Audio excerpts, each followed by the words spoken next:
하나님의 말씀은 마태복음 4장 1절부터 4절까지 말씀입니다. 그때 예수께서 성령에게 이끌려 마귀에게 시험을 받으러 광야로 가사 40일을 밤낮으로 금식하신 후에 줄이신지라. 시험하는 자가 예수께 나와서 이르되 네가 만일 하나님의 아들이거든 명하여 이 돌들로 떡덩이가 되게 하라. 예수께서 대답하여 이르시되 기록되었으되 사람이 떡으로만 살 것이 아니요 하나님의 입으로부터 나오는 모든 말씀으로 살 것이라 하였느니라 하시니. 아멘. 할렐루야. 오늘도 하나님께서 우리에게 필요하신 말씀으로 은혜 주실 줄 믿습니다. 우리는 사람의 말을 듣고는 은혜 받기가 힘들어요. 사람의 말에는 능력이 없기 때문입니다. 그런데 하나님의 말씀에는 능력이 있으심을 믿으실 주의 이름으로 축원합니다. 말씀이 곧 예수 그리스도이기 때문입니다. 오늘 본문 2절에 40일을 밤낮으로 금식하신 후에 줄이신지라 라는 내용이 기록되어 있습니다. 가장 힘들 때 사단은 가장 달콤한 유혹을 통해서 우리를 시험합니다. 40일을 금식한 예수님께 지금 떡을 만들어 보라는 것입니다. 정말 모래알이 밥으로 보일 수도 있겠습니다. 그럴 때입니다. 지금 40일을 금식하면 한 주일만 금식해도요 밥 냄새만 맡으면 막 정신이 없어요. 식당 근처를 갈 수가 없어요. 처음 금식했을 때 일주일 금식하고 나서 나중에 식당에서 그때는 보식이라 그랬고 요만큼 떠줘요. 요만큼. 갑자기 먹으면 위장이 뭐 탈이 난다나 어쨌든 맞는 말이죠. 이렇게 먹고 개눈 감추듯이 먹고 탁 쳐다보고 있으니까 이렇게 보더니 또 퍼주는 거야. 한 그릇 더 줄까요? 네, 한 그릇만 더. 그냥 간장에 그냥 이거 그냥 아무것도 없어요. 쌀에 물이에요. 그냥 그거 물 넣고 그냥 죽 끓인 거예요. 미음이에요. 근데 그걸 먹고 또 먹고 있으니까 나중에 밥솥에 갖다 주더라고요. 다 먹었어요. 밥솥을. 건강합니다. 젊을 때니까 어쨌든 버텼는지는 모르겠습니다. 굶어보면 꿀맛이에요. 오늘 혹시 우리가 입맛이 없으면 뭐예요? 하나님이 그동안 나를 참 풍성하게 고급지고 기름진 걸로 많이 먹이셨구나.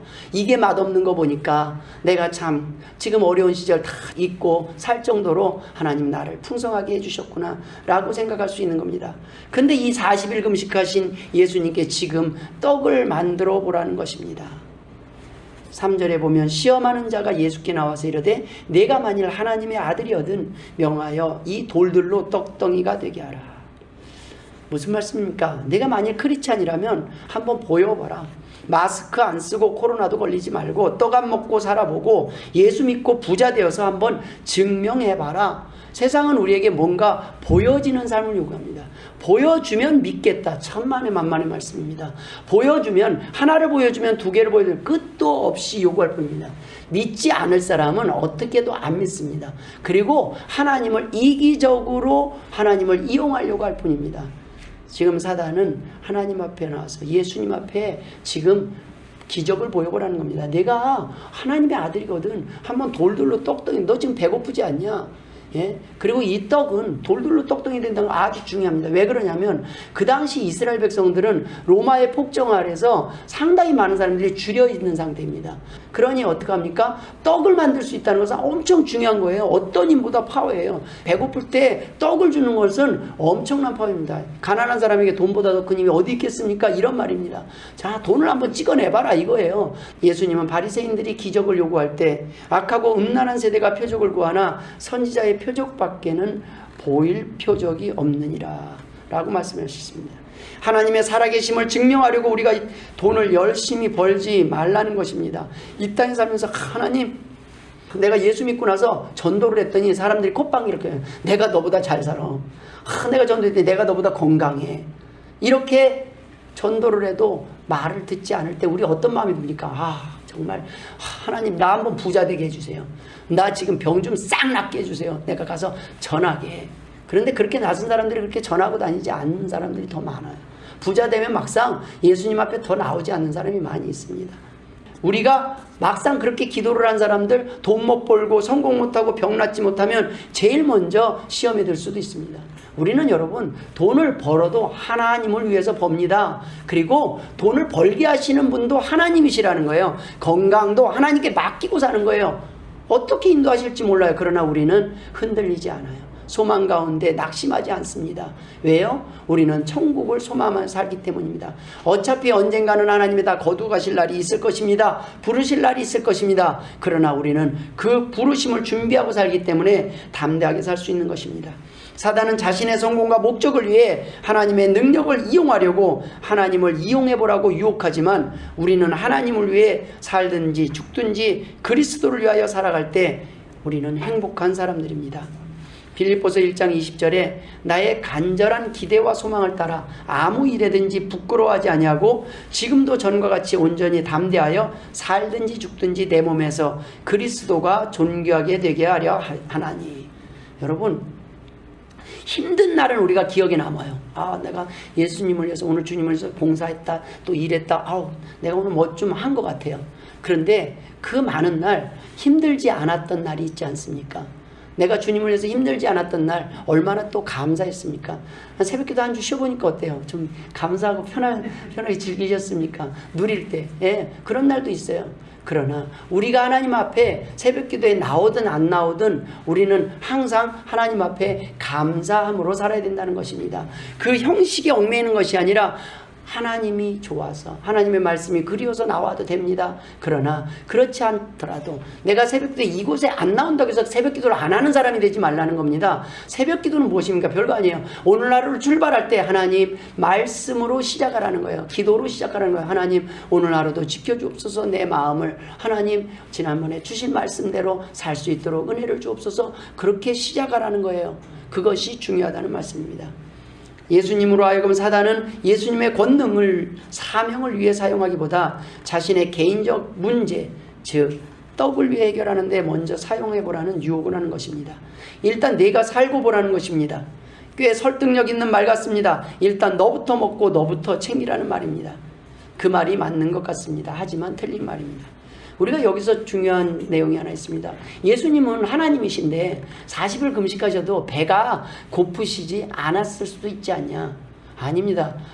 예수님은 우리의 인간의 죄값을 대신하기 위해서 완전한 인간으로 오셔야만 했습니다. 그렇지 않으면 이 벌을 받는 게 아니죠. 그냥 쇼만 하는 거죠. 그래서 예수님은 굶주림 속에서 40일을 금식하시면서 실제 인간이 겪는 그 고통을 완전한 인간으로서 그 모든 고통, 십자가에 달리실 때도 그 모든 고통을 다 겪으셨다는 겁니다. 하나님은 거기에서 조금도 양보하실 수가 없었어요. 내 자녀니까 너는 고통을 좀 덜하게 해줄게, 이런 방법을 하나님은 취하실 수가 없었어요. 왜냐하면 온 인류를 구원하셔야만 했기 때문입니다. 그래서 아들의 고통을 친히 보지 않으시고 외면하시는 그 하나님의 마음, 아버지의 마음이 어떻겠습니까? 그러한 하나님께서 십자가에 예수 그리스도께서 못 박이실 때 외면하셨던 이유, 이렇게 40일 금식하실 때도 하나님이 아무런 도움이 되지 못하는 이유가 무엇입니까? 우리들의 죄를 용서하시기 위해서였습니다.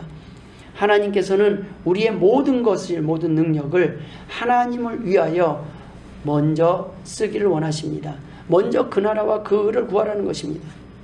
그리하면 이 모든 것을 너희에게 더하신다는 겁니다. 일단 너부터 살고 너부터 먹고 너부터 챙기면 그것이 우선적인 거 아니야? 그래야 뭐 다른 사람도 구원하든지 할 거 아니야? 말이 맞는 것 같지만 사단은 지금 떡을 만들어서 일단 너 배고픔부터 해결하고 그런 다음에 누구를 뭐 돕든지 구원을 하든지.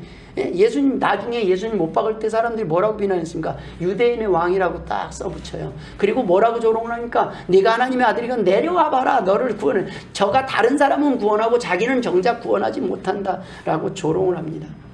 여러분, 우리가 일단 우리만 먼저 살라는 이 사단의 말이 상당히 설득력 있어 보입니다. 그러나 틀린 말입니다. 먼저 하나님의 나라와 그 의를 구할 때 하나님께서는 우리의 필요한 모든 것을 더하실 것입니다. 근데 저도 비슷한 말을 한 적이 있습니다. 먼저 은혜 받으십시오. 먼저 여러분이 행복해져야 합니다 라고 말씀드렸습니다. 그러면 그것은 틀린 말입니까? 아닙니다. 여러분이 먼저 은혜 받는 일이 말씀을 통해서 행복해지는 것이 먼저 그의 나라와 그의 의를 구하는 것이기 때문입니다. 하나님이 왜 십자가에 달려 돌아가셨습니까? 우리가 행복하기 위해서. 어쩔 때 행복해질 수 있습니까? 우리가 그리스도가 우리를 위해서 구원하여 주시고 대신 죄를 지셨다는 걸 믿게 될 때, 우리가 그 은혜를 체험하게 될 때 우리가 비로소 행복해질 수 있는 것입니다. 그래서 먼저 우리가 하나님 앞에 그리스도를 주로 영접하고 하나님의 은혜에 동참하는 것이 하나님이 가장 기뻐하시는 일이라는 말씀입니다. 이를 경험하는 사람들에게는 항상 마음속에 은혜가 있기 때문에 하나님을 위해서, 사람을 위해서 살아갈 수 있는 힘이 있는 것입니다. 이스라엘 백성들은 먹을 것을 요구하며 허기진 배를 채웠으나 대부분이 가나안에 들어가지 못하고 광야에서 죽고 말았습니다. 하나님이 만나와 메추라기로 계속 먹이셨어요. 그러나 가나안에 들어간 사람은 얼마 되지 않습니다. 놀라운 것은 이스라엘 백성들이 광야에서 수백만 명이 결국에는 가나안 땅에 들어가지 못하고 결국에는 끝까지 하나님께 원망하며 하나님께 등 돌리고 하나님이 원하는 삶을 살지 않다가 광야에서 죽임을 당했다는 것입니다. 또 한 가지는 여러분, 5,000명을 먹이시는 하나님, 예수님의 그 기적을 아시지 않습니까? 그럼 5,000명일 때 여자와 아이를 빼고 해요. 그러면 거의 10,000명 가까이 사람들이 예수님이 주신 그 오병이어의 기적을 경험했습니다. 근데 그 사람이 다 어디 갔습니까? 그 사람들이 예수님이 십자가에 달려 돌아가셨을 때 다 어디 갔습니까? 여러분, 수많은 사람들이 하나님 앞에 나와서 그리스도인이라 교인이라고 이름을 등록하고 있습니다. 그런데 그 사람들이 정말 다 하나님이 인정하는 교인일까요? 크리스찬일까요? 천국에 갔을 때 우리는 어쩌면 천국에 들어가는 건 상당히 쉽습니다. 아무것도 안 해도 돼요. 그러나 중요한 것은 천국에 내가 가 있는 사람은 진짜 하나님을 믿는 사람만 간다는 것입니다. 가짜로 믿는 것이 아닙니다. 하나님이 나를 대신해서 나를 용서해 주시고 나의 빚값을 치러주시고 오늘도 도와주셔서 오늘도 내가 하루하루를 하나님의 도우심을 의지하면서 버티고 살아간다는 것을 고백할 때 그가 하나님의 은혜를 입는 자가 된다는 것입니다. 주님은 오늘 말씀 중에 떡으로만 살 것이 아니오라고 했습니다. 여기서 떡으로만이라는 건 뭡니까? 인간에게 떡도 필요하다는 겁니다. 떡도 필요하다. 너희들 떡도 필요하다. 그러나 떡만 갖고 살 수는 없다는 겁니다. 하나님의 말씀이 필요하다는 것입니다. 인간에게서 가장 필요한 것은 생명의 근원인 하나님의 말씀입니다. 여러분, 사람 안에 은혜가 떨어지고 시험에 들면 어떻게 해요? 입맛부터 떨어져요. 화가 나면 밥맛부터 떨어져요. 밥이 넘어가지 않습니다. 우리 몸이 먼저 반응을 하죠. 그렇죠? 예, 떡이 있어도 못 먹는다는 겁니다. 떡 먹다가 체할 것 같다는 겁니다. 산의 진미가 차려져 있어도 내 마음 안에 시험이 들고 내 마음 안에 은혜가 없고 감사가 없을 때는 떡이 있어도 옛날에는 없어서 못 먹지. 떡 자체가 복음이었습니다. 예전에는 없어서. 그런데 지금은 떡이 있어도 못 먹고 자살하는 세상이 됐다는 겁니다. 쌀이 남아도라도 지금 자살을 해요. 왜요? 다른 기대치를 가지고 살기 때문입니다. 이 세상 사람들이 지금 부유해졌으니 더 많은 사람이 하나님 앞에 나왔습니까? 아닙니다. 많은 사람들이 하나님을 떠나고 조롱하고 있습니다. 하나님을 의지하지 않고 있습니다. 성경과 인류 역사 속에서 일시적인 떡 문제에 정신이 팔려서 영원한 생명을 잃어버린 수많은 사람들을 우리는 보았습니다. 때문에 우리는 살면서 이 떡 문제를 잘 해결해야 건강하게 살 수 있는 것입니다. 오늘 본문을 중심으로 우리가 나눌 은혜가 이것입니다. 첫 번째가 바로 배고픈 게 인생이라는 것입니다. 먹어도 다시 배가 고픕니다. 오늘 뷔페 가서 실컷 먹었어요. 이제는 다시는 안 먹어도 될 거네요. 그 다음날 하루 자고 나면 또 배가 고파요. 이 배가 참 그래요. 에? 타락으로 인해서 인간은 땀을 흘려야 이제 먹을 수 있게 됐습니다.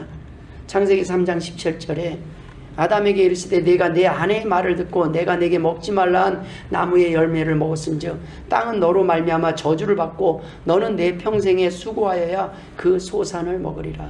평생 여러분 땀 흘려야 먹고 살 수 있다는 겁니다. 제일 힘든 게 뭔지 아십니까? 저는 먹는 것보다 더 힘든 게 설거지 같아요. 그렇죠?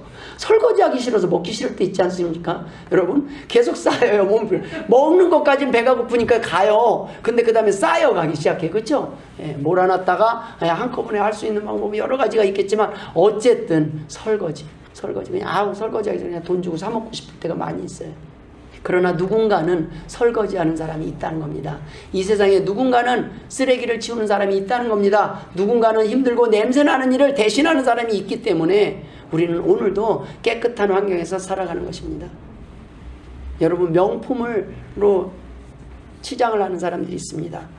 마음이 허하니까 명품 옷으로라도 채우려고 합니다. 왜 그렇습니까? 낮은 자존감 때문입니다. 지난번 그 기사를 보니까 호텔 식사가 수십만 원 하는데 연말까지 다 매진이 됐대요. 꼭 부자만 있는 사람들만 그걸 다 티켓을 샀겠습니까? 예매를 했겠습니까? 아닐 것입니다. 가난한 사람도 나도 이렇게 존귀한 사람이야.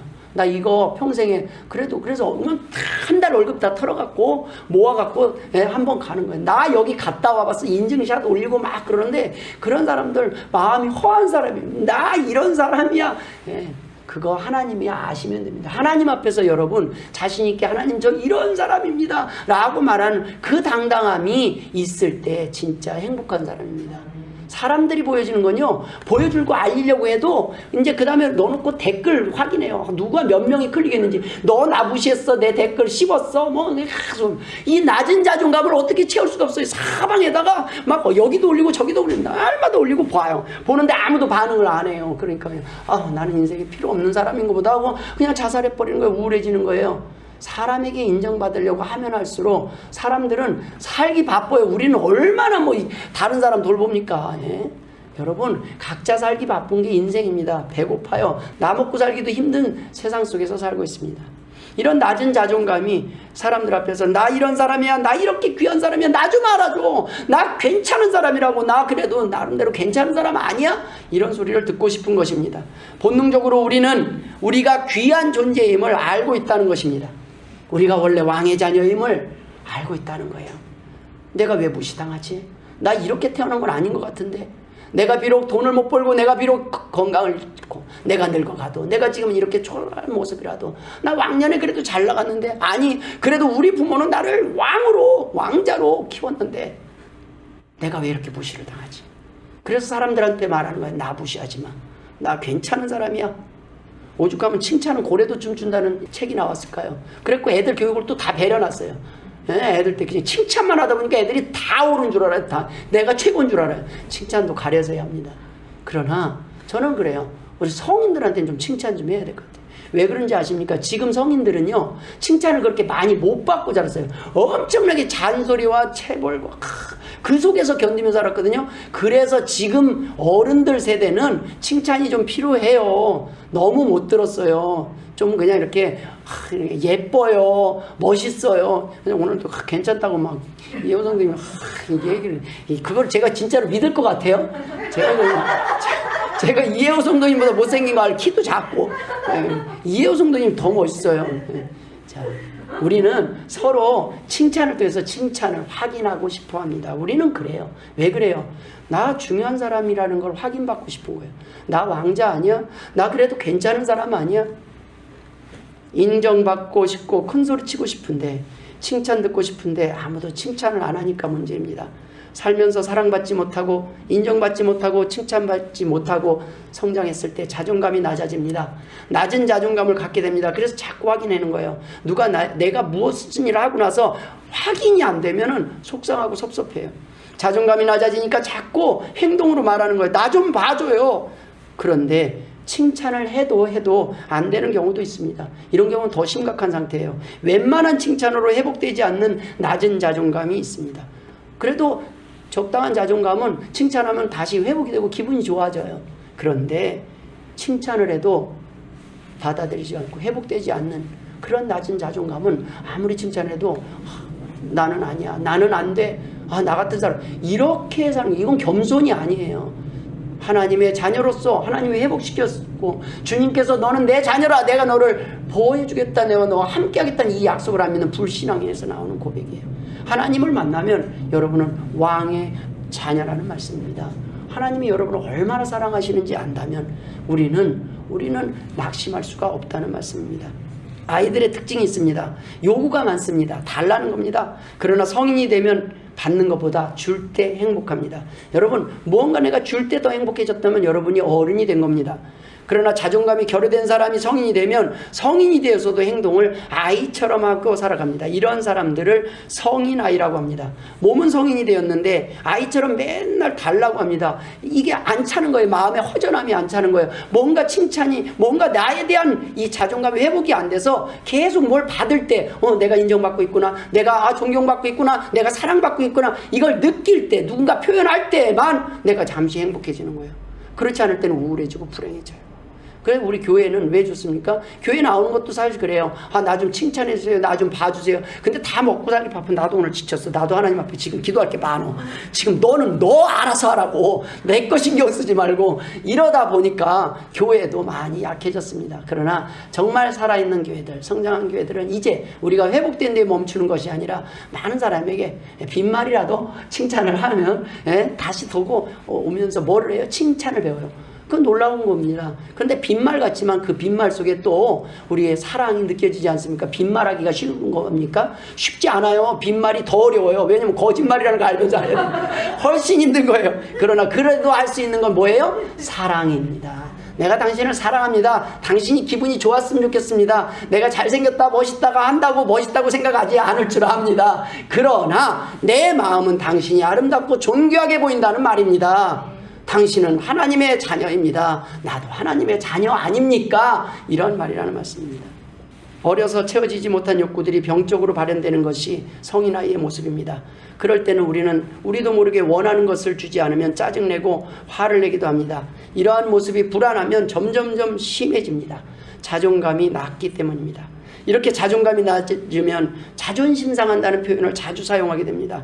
별일 아닌데도 쉽게 버럭하는 일이 점점 많아집니다. 왜 그럴까요? 자격지심 때문입니다. 내 마음에 병이 들어있기 때문입니다. 여러분, 부자는 거지라는 욕을 해도 자존심이 상하지 않습니다. 본인이 부자이기 때문에 네가 더 거지야. 그냥 뭐 자존심 상할 일이 없습니다. 자신이 진짜 별 볼 일 없는 존재라는 생각이 들 때가 많이 있습니다. 자신이 무시당하고 있다는 기분이 자주 들고 이런 기분이 들면 참지 못하고 쉽게 버럭하고 발끈할 때가 많이 있습니다. 외향적인 기질을 가진 사람들은 남 탓을 합니다. 내향적인 기질을 가진 사람들은 자신 탓을 하며 우울해집니다. 그래서 내향적인 사람은 자살을 하고 외향적인 사람은 타인에게 이것을 표현을 하게 되어 있습니다. 중요한 것은 남이든 자신이든 탓을 하며 분노하고 공격적이 된다는 것입니다. 여러분, 자신을 공격하는 게 자살 아닙니까? 자신을 공격하는 것도 성경은 죄라고 말씀하고 있는 것입니다.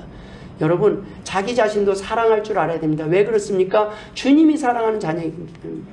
여러분, 자녀가 나 죽어버릴 거야 그러면 속상하잖아요. 우리 자녀들이 심심하면 저한테 하는 협박이에요. 어렸을 때. 그러면 뭐예요? 아, 죽지 마. 귀해. 우리 딸 어디 갔어? 우리 아들 어디 갔어? 이렇게 이 소리 듣고 싶은 거 아닙니까? 근데 그게 또 지나치면 어떻게 돼요? 이용하죠. 이용은 당하지 말아야 돼요. 하나님은 그러나 그렇게 이용당하지 않는 분이라는 걸 알기 때문에 우리에게 위로가 되는 거예요. 하나님은 하나님 아시죠? 나 힘들어요. 그래도 나 하나님 자녀 맞죠? 어제도 넘어지고 오늘도 넘어졌지만 하나님, 나 하나님의 자녀답게 좀 당당하게 살고 싶어요. 다른 사람들에게 쓸모있는 사람으로, 유익한 사람으로 살고 싶습니다 라고 하나님 앞에 나올 때 하나님께서 어찌 은혜를 베푸시지 않겠습니까? 우리는 자신이 어떤 존재인지 알 필요가 있습니다. 시편 2장 7절에 여호와께서 내게 이르시되 너는 내 아들이라 오늘 내가 너를 낳았도다. 요한복음 1장 12절에 영접하는 자 곧 그 이름을 믿는 자들에게는 하나님의 자녀가 되는 권세를 주셨으니. 이 말이 아멘한 사람만 자녀가 되는 줄 믿으실 주의 이름으로 축원드립니다. 이게 별거 아닌 이 아멘이 어려워요. 이건 하나님이 시키시는 겁니다. 성령님 아니고선요 이 아멘이 나오지 않아요. 왜 그래요? 두 가지 사단의 꾀에 넘어가면 안 됩니다. 우리 안에 이래요. 나는 그럴 자격이 없어.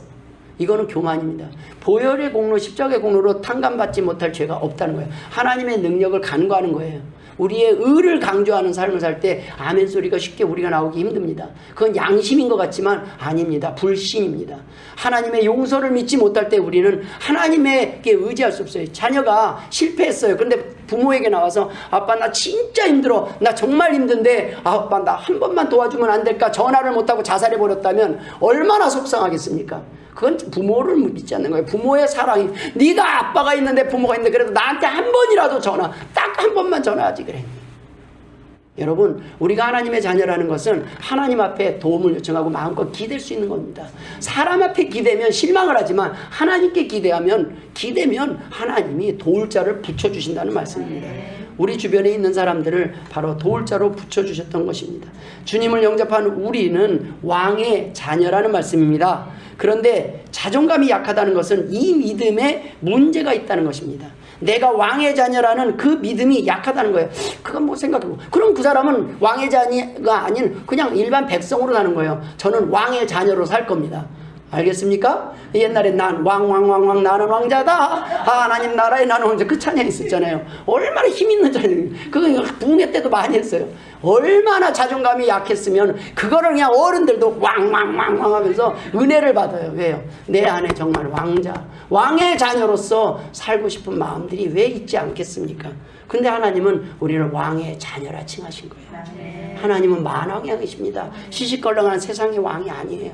만왕의 왕이시고 영원한 왕이십니다. 그분이 우리를 영원한 왕자로 자녀로 삼아주셨다는 사실입니다.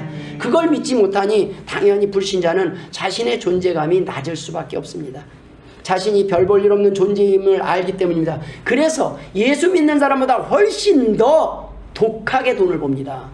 훨씬 더 성공에 대한 욕구가 강해요. 명예를 위해서 뭐 불나방처럼 달려들어요. 왜? 이 자존감을 누군가에게서 확인받고 인정받고 싶어서 수단과 방법을 가리지 않고 나 그래도 괜찮은 사람 아니야를 알리고 싶어 합니다.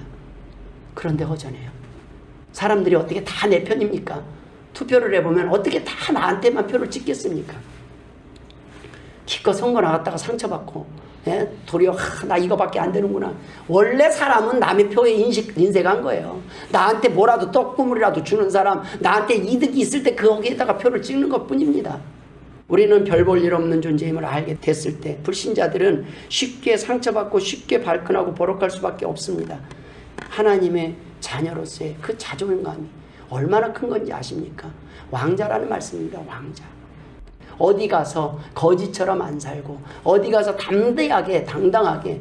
예수 믿는 사람은 가난 때문에 기죽어서는 안 됩니다. 우리가 병들었다고 기죽어서는 안 됩니다. 우리는 하나님의 자녀이기 때문입니다. 인정받을 때는 행복한데 인정받지 못한다고 생각하면 우울해지고, 그런 것들은 모두 낮은 자존감 때문입니다. 그러나 이 자존감은 무엇을 통해서 회복될 수 있습니까? 믿음으로 우리는 잃어버린 자존감을 회복할 수 있습니다. 믿음으로 우리는 왕의 자녀의 신분을 회복할 수 있습니다. 믿음으로 우리는 왕의 자녀의 상속권을 회복할 수 있다는 말씀입니다. 로마서 8장 17절에 자녀이면 또한 상속자 곧 하나님의 상속자요 그리스도와 함께한 상속자니 우리가 그와 함께 영광을 받기 위하여 고난도 함께 받아야 할 것이니라. 하나님의 상속자라는 겁니다. 거기에는 대가가 치르는데 그 대가는 별거 아니라는 겁니다. 그까지 고난 그거 별거 아니라는 겁니다. 왜요? 우리가 받을 것이 훨씬 더 크기 때문입니다.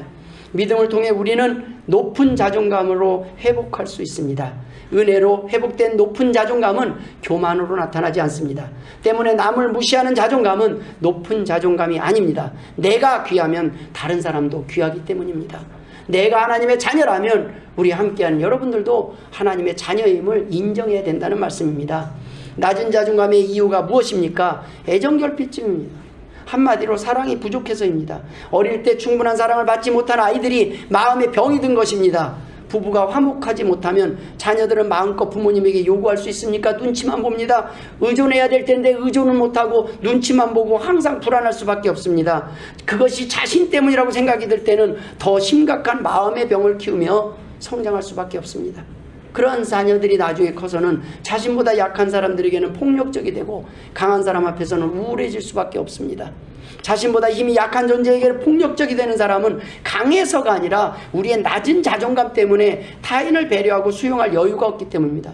저는 우리의 마음속에 하나님의 은혜가 충만하기를 주의 이름으로 축원드립니다. 그 은혜의 말씀을 통해서 은혜가 충만해질수록 우리는 마음에 여유가 생겨요. 그냥 다른 사람이 우리에게 잘못해도 그래 그럴 수도 있겠다, 옛날에 내가 더 했어 라는 고백을 하게 됩니다. 여러분 이 자리에 서 있다고 깨끗하고, 아니요, 저는 저 자신이 돌아보면 하나님 참 저 같은 사람은 그냥 지옥에 하나님 나 같은 사람도 구원받을 수 있고 나 같은 사람도 이렇게 행복할 수 있고 이렇게 호강할 수 있다는 것을 전하고 싶어서 여러분 이 자리에 서 있는 것입니다.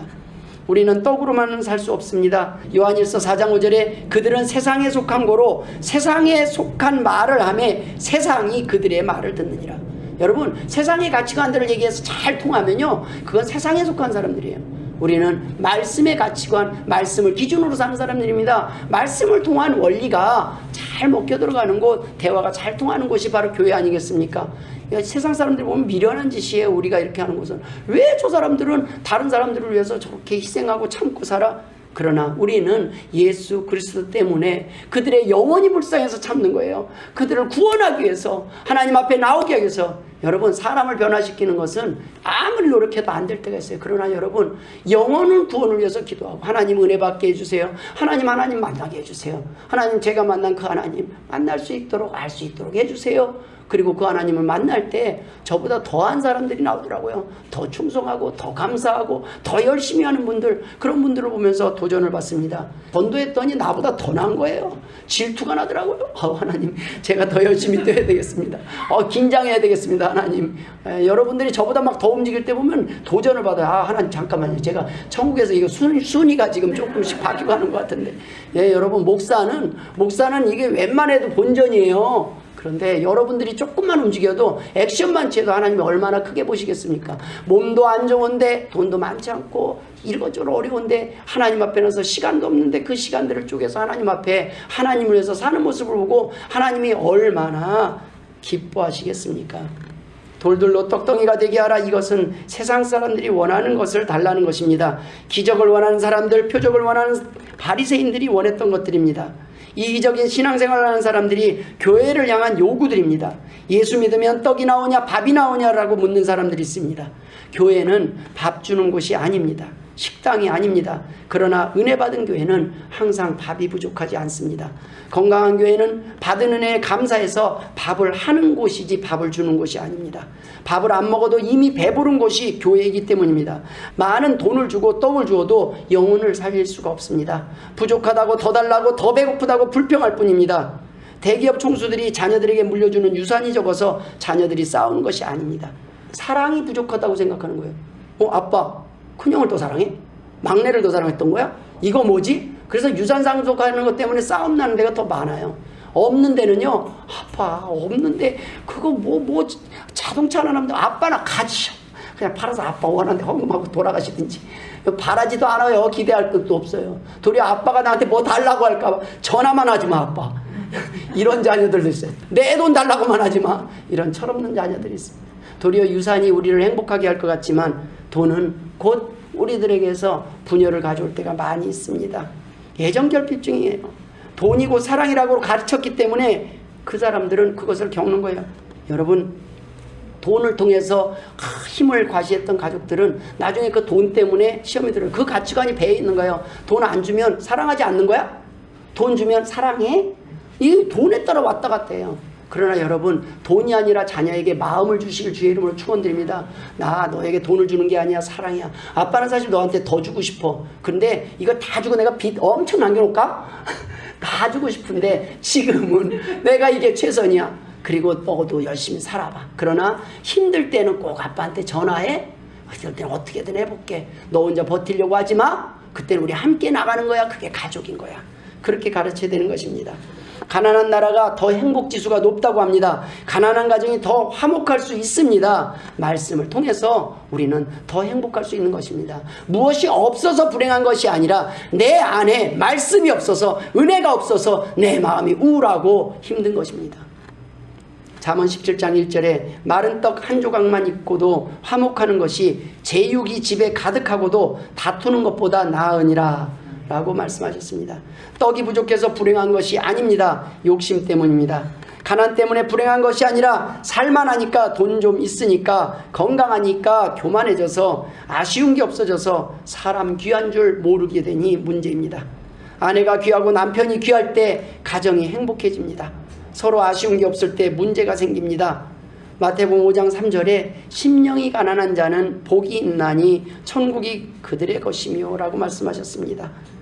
누가복음 6장 20절에 예수께서 눈을 들어 제자들을 보시고 이르시되 너희 가난한 자는 복이 있나니 하나님의 나라가 너희 것이니라.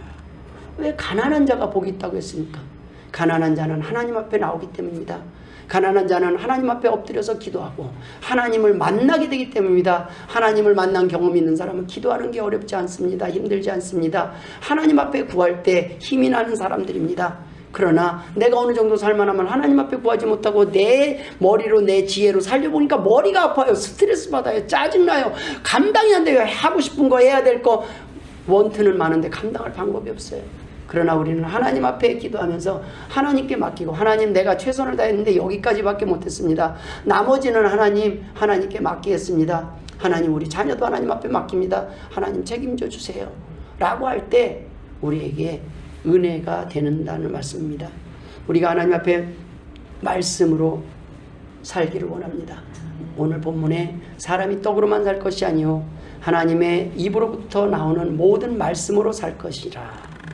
말씀을 들으면 우리는 하나님을 믿게 됩니다. 로마서 10장 17절에 그러므로 믿음은 들음에서 나며 들음은 그리스도의 말씀으로 말미암느니라. 믿음을 통해 우리는 하나님께 속한 사람, 하나님을 아는 사람이 될 수 있습니다.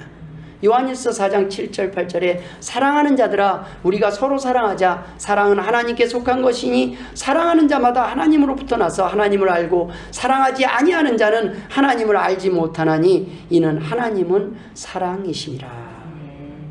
예, 우리의 결과가 하나님은 사랑이기 때문에 사랑할 수 있게 된다는 겁니다. 낮은 자존감으로 인해 이기적인 사람으로 살아가다가 이타적으로 변하니 가정에서 교회에서 소망이 생기고 기쁨이 회복됩니다. 지난 몇 주 동안 위성길 집사님, 김정진 집사님 가정에서는 카레도 준비하고 국수도 준비했습니다. 이번 주에는 또 우리 이혜우 성도님, 한경희 집사님 가정에서 닭도리탕을 준비하셨습니다. 제가 시키지 않았어요. 그렇죠? 증인 맞죠? 저는 안 시켰습니다. 그런데 왜 누가 시켰을까요? 성령님이 하신 겁니다. 하나님을 위해서 하는 겁니다. 감사가 있었기 때문입니다. 사람을 보고 할 필요가 없습니다. 성령님이 시키시는 만큼만 하시면 됩니다. 그랬을 때는 우리가 못해도 감사할 수 있어요. 왜요? 못해도 누군가도 내가 오늘 못하는 거 보니까 내가 이 정도인데 목사가 못할 정도 되면 여러분 못하는 거 당연한 거 아닙니까? 목사의 믿음으로도 여러분이 굶었는데 여러분 오늘 굶고 가도 괜찮아요. 여러분은 당당하게 떳떳하게 갈 수 있어요. 왜요? 여러분이 못하면 저라도 채우고 저도 못하면 우리는 다 같이 그냥 또 최선을 다했으니까 할렐루야 하면서 물 한 모금 탁 내고서 이렇게 배부르다 하고 가면 됩니다. 부흥하는 교회는 말씀을 듣고 은혜 받은 사람이 많은 교회입니다. 은혜 받은 사람은 은혜에 감사해서 섬기고 봉사합니다. 사람들은 은혜 받은 만큼만 일합니다. 그런데 받은 은혜보다 더 일하고 봉사하면 지칠 수가 있어요. 그래서 항상 은혜가 먼저입니다. 말씀이 먼저입니다. 사랑받은 사람은 행복합니다. 먼저 자신이 얼마나 큰 사랑을 받은 존재인지 알아야 애정결핍 중에서 치유되고 낮은 자존감이 회복될 수 있습니다. 자신에게 부족했던 사랑이 충분히 채워져야 남을 행복하게 할 수 있습니다.